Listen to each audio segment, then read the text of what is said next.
La Minute Santé et Bien-être sur RWS. Avec le deuil, nous sommes bien souvent en dualité avec nous-mêmes, origine de bien des souffrances.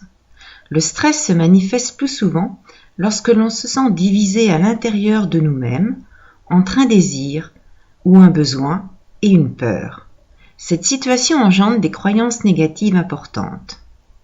Le stress est un réflexe de défense, une réponse physique et physiologique de votre organisme à l'agression qu'il subit.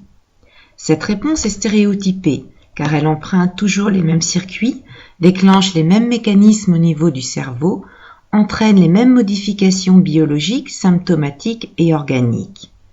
Elle est non spécifique car elle est toujours de même type, quelle que soit la stimulation. C'est ce que l'on nomme le syndrome général d'adaptation. Le stress se déroule en 3 phases.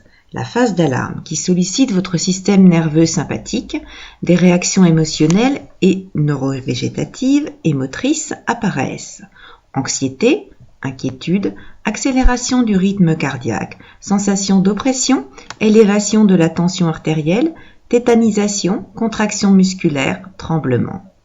Ces changements biologiques peuvent vous faire vivre un problème de façon exagérée et entraîner un agent stressant de plus en plus important pouvant entraîner une chronicité, faire naître une peur. Si une solution est trouvée durant cette phase, face à un agresseur ou un agent stresseur, votre corps retrouve son équilibre. Si une solution n'est pas trouvée ou appropriée, une deuxième phase se met en route. Il s'agit de la phase de résistance ou phase d'adaptation, qui active la voie lente de votre système parasympathique. Elle permet d'élever votre seuil de tolérance face à votre douleur et d'augmenter votre endurance. Si l'adaptation est réussie, le retour à la normale peut se faire. Si les capacités d'adaptation sont dépassées, une 3e phase intervient. Il s'agit de la phase d'épuisement, celle pendant laquelle des symptômes plus ou moins graves apparaissent, comme la maladie d'un organe ou d'une fonction, dépression, troubles du comportement ou psychologique pouvant mener jusqu'à la mort. Pour prévenir cette phase, il est important d'analyser les agents stresseurs qui vous perturbent et être à l'écoute de vos réactions corporelles et de mettre en place des stratégies d'adaptation sur les plans physiologiques, psychologiques et organisationnels.